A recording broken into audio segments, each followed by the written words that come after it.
Hashtag ask doctor John Watson type చేసి మీ questions అడగండి, తప్పకుండా రిప్లై చేస్తాను. ముఠా మేస్త్రి సార్, నా హ్యాండ్స్ మీద, ఫింగర్స్ మీద, థైస్ మీద, లెగ్స్ మీద చాలా హెయిర్ ఉంది, ఇదంతా డోనర్ ఏరియానా? హెయిర్ ట్రాన్స్ప్లాంటేషన్ చేయడానికి డోనర్ ఏరియా క్రైటీరియా ఏంటి అంటే, అటువంటి హెయిర్ మన బాడీ మీద లైఫ్ లాంగ్ గ్రో అవ్వగలిగే కెపాసిటీ ఉండాలి. అంటే ఆ హెయిర్ అనేటువంటివి డిహెచ్టీకి లోన్ అవ్వకూడదు. డైహైడ్రోటెస్టోస్టెరాన్ హార్మోన్ వల్ల ఈ హెయిర్ అనేటువంటి ఎఫెక్ట్ అవ్వకూడదు. ఎప్పుడైతే ఇవి అట్లా ఎఫెక్ట్ అవ్వవో లైఫ్ లాంగ్ ఆ హెయిర్ గ్రో అవుతూనే ఉంటాయి. అంటే ప్రతి హెయిర్ ఏదైతే డిహెచ్టీకి ఇన్ఫ్లుయెన్స్ అవ్వదో అదంతా పొటెన్షియల్ డోనర్ ఏరియా. సో డిహెచ్టీకి ఇన్ఫ్లుయెన్స్ అయ్యే హెయిర్ ఏంటి అంటే ఓన్లీ మన స్కాల్ప్ మీద ఉండే హెయిర్, ఫ్రంట్ నుంచి బ్యాక్ వరకు, దట్ టు సెంట్రల్ ఏరియాలో.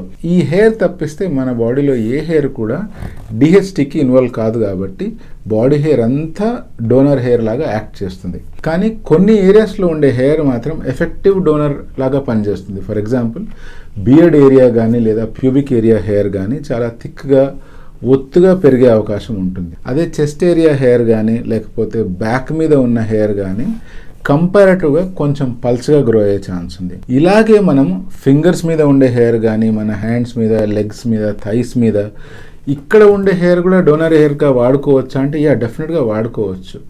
కానీ వీటి గ్రోత్ రేట్ క్రమక్రమంగా తగ్గిపోతూ ఉంటుంది. సో 100 గ్రాఫ్ట్లు ఇంప్లాంట్ చేస్తే ఎన్ని గ్రాఫ్ట్లు గ్రో అవుతాయి అనేటువంటి పర్సంటేజ్ చాలా తగ్గిపోతూ ఉంటుంది.